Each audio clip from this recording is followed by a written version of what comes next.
ওরে আল্লাহ রে, ও মা, অ্যামাজনও লকডাউন চলে কবির বিল্ডিং এ। আজকে বারিশা হক আর তনির ঝগড়া দেখা কবিরের কথা, বদমেজাজ কবিরের কথা মনে পড়ল। আমাদের বরুড়া উপজেলার বদমেজাজ কবির আপনারা সবাই চিনেন।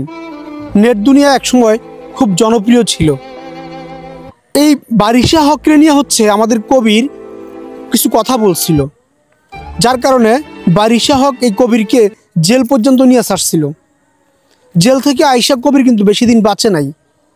আপনাদের যদি কবিরের কথা মনে থাকে অবশ্যই কমেন্টস করে জানাবেন। কবির কিন্তু যথেষ্ট ভালো ছেলে ছিল। কবিরের জীবনটা ছিল খুবই স্বল্প। আজকে আমি এই বারিশা হক আর তনির ঝগড়া দেখা এই ভিডিওটা করতে আসলাম যে আমাদের কবিরকে সবার মনে আছে। কবিরের কথা কি সবার মনে পড়ে? বদমেজাজ কবির কবির কিন্তু অন্যায় দেখলে কিন্তু কথা বলতো। আচ্ছা, এই বারিশা হক যেগুলো করছিল তখন, যেগুলো করছিল এখন তনি তো বইলেই দিছে সে কি কি করছে। কবির কিন্তু সেই কথাগুলোই বলছে। কবির একটু ডাইরেক্টলি বলছিল, যার কারণে কবিরের পিছনে বারিশা হক এবং তার টিম যথেষ্ট পরিমাণ উঠা পড়া লাগছিল। কবিরের পরিবারে কবিরের বাবা ছিল না। কবির ছিল কবিরের পরিবারের বড় ছেলে। আজকে তার পরিবারের তার বাবা নাই, সে বড় ছেলেটাও নাই, বাকি দুইটা ভাই আছে তার। এখন এই পরিবারের কি অবস্থা? কারোর পিছে লাগিয়ে কেউ ভালো থাকতে পারে না।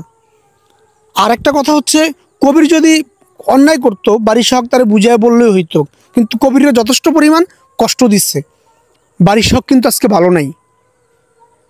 তো আপনাদের যদি কবিরের কথা মনে থাকে, কবিরের যদি আপনারা ভালোবাসা থাকেন অবশ্যই কমেন্টস করে জানাবেন। কবিরের ভিডিও আমরা এখন আর দেখি না। কবির কিন্তু অনেক সুন্দরভাবে কথা বলতো, অনেক গোছানো কথা বলতো। আর কবিরের হাসিটা ছিল যথেষ্ট মায়াবী।